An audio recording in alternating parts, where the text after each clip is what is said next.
The Netherlands in the 1600s was a very special place. This period is often called the Dutch Golden Age. It was a time of great wealth, power, and innovation for the small country. Dutch cities like Amsterdam became bustling centers of trade and culture. Ships from the Netherlands sailed to every corner of the known world. They brought back spices from Asia, sugar from the Americas, and textiles from India. This global trade made the Dutch Republic one of the richest nations on earth. It was a society built on water, with canals crisscrossing the cities and merchant fleets dominating the seas. This prosperity was not just about money, it was also about a new way of thinking. The Dutch valued hard work, tolerance, and practical solutions to problems. Unlike many other European nations ruled by powerful kings, the Netherlands was a republic. Power was held by merchants and city leaders who understood business and finance. This environment encouraged new ideas and inventions. People from all over Europe, seeking freedom and opportunity, flocked to Dutch cities. This created a dynamic and diverse population that fueled further growth and creativity, making the Netherlands a true powerhouse of the 17th century. The Dutch East India Company, or the VOC, was at the heart of this success. It was a massive trading company, perhaps the largest the world had ever seen. The VOC had its own army, its own ships, and the power to make treaties. Its voyages were incredibly ambitious and expensive. A single trip to the East Indies could take years and faced many dangers, from storms to pirates. The company needed a huge amount of money to build ships, hire sailors, and buy goods. This immense need for capital would lead to one of the most important financial inventions in history. This era of exploration and commerce was not just about calm seas and profitable journeys. The oceans were vast, mysterious, and dangerous places. Sailors told stories of strange creatures and phantom islands. These tales reflected the real fears and anxieties of life at sea. The long, perilous voyages created a rich culture of maritime folklore. Legends were born from the combination of real events, superstitions, and the powerful imagination of seafarers. One of the most enduring of these legends would be the story of a cursed ship, doomed to sail the seas forever. The Dutch East India Company, or VOC, had a big problem. Its voyages were very risky and cost a lot of money. To raise the necessary funds, the company came up with a brilliant idea. Instead of asking a few rich investors for large sums, they decided to sell small pieces of the company to the general public. These small pieces were called shares. Anyone from a wealthy merchant to a humble shopkeeper could buy a share. By buying a share, you became a part owner of the company. This was the beginning of the world's first publicly traded company.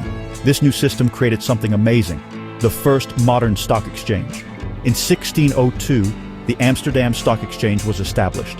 It was a place where people could buy and sell their VOC shares. The price of a share would go up or down based on the company's success.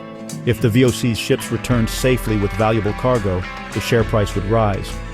If a ship was lost at sea or a voyage failed, the price would fall. For the first time, the financial fortunes of ordinary people were tied to the global adventures of a company. This invention changed everything about business and finance.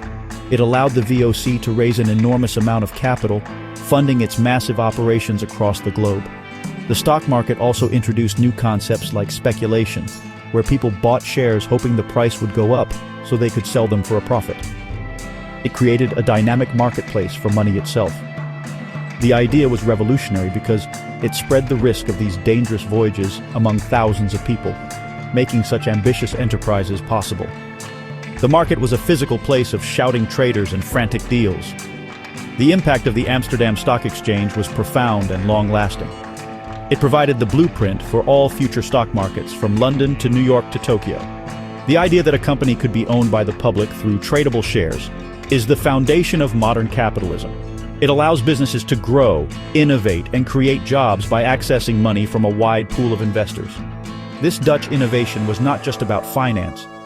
It was about creating a new tool for building empires, funding exploration, and shaping the global economy for centuries to come.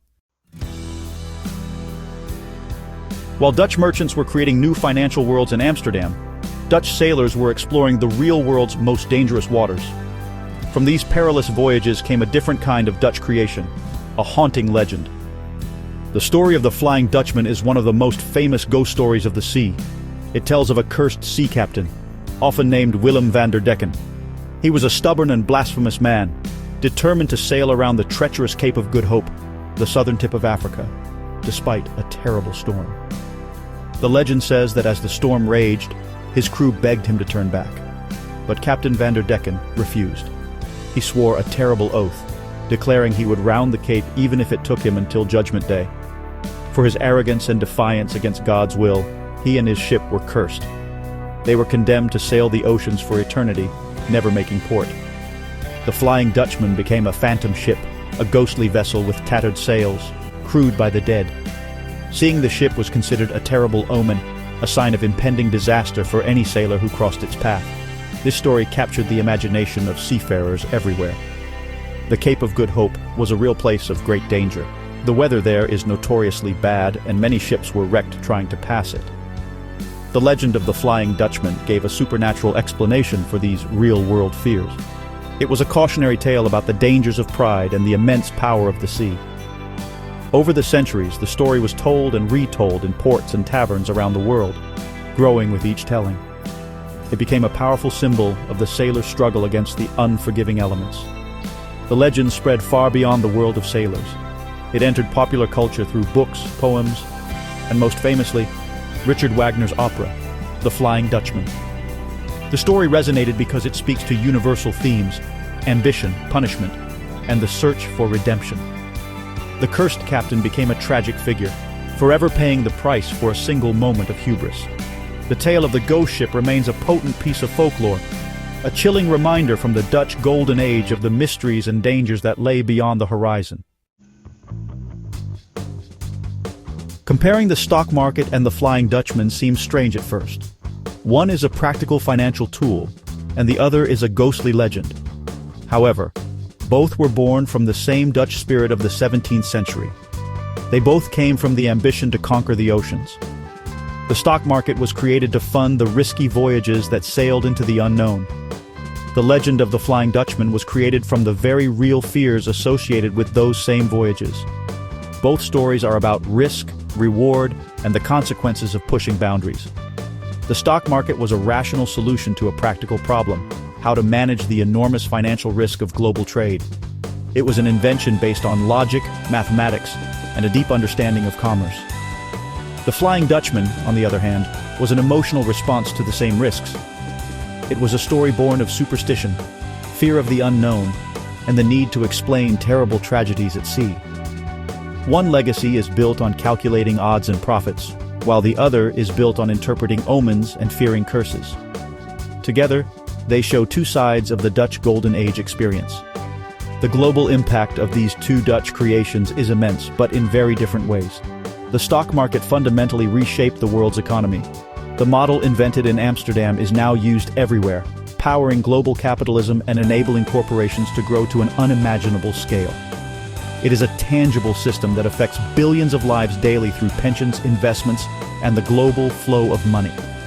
Its legacy is found in the financial districts of every major city on Earth, from Wall Street to the City of London. The legacy of the Flying Dutchman is cultural and imaginative. It did not build economies, but it has enriched our stories, music, and art. The legend has become a universal symbol of eternal wandering and damnation, appearing in literature, films, and even video games. It speaks to our fascination with the supernatural and our respect for the power of nature. While the stock market gave the world a new way to manage risk, the Flying Dutchman gave the world a timeless story about the ultimate price of defying it. Both are enduring gifts from that small country during its remarkable golden age.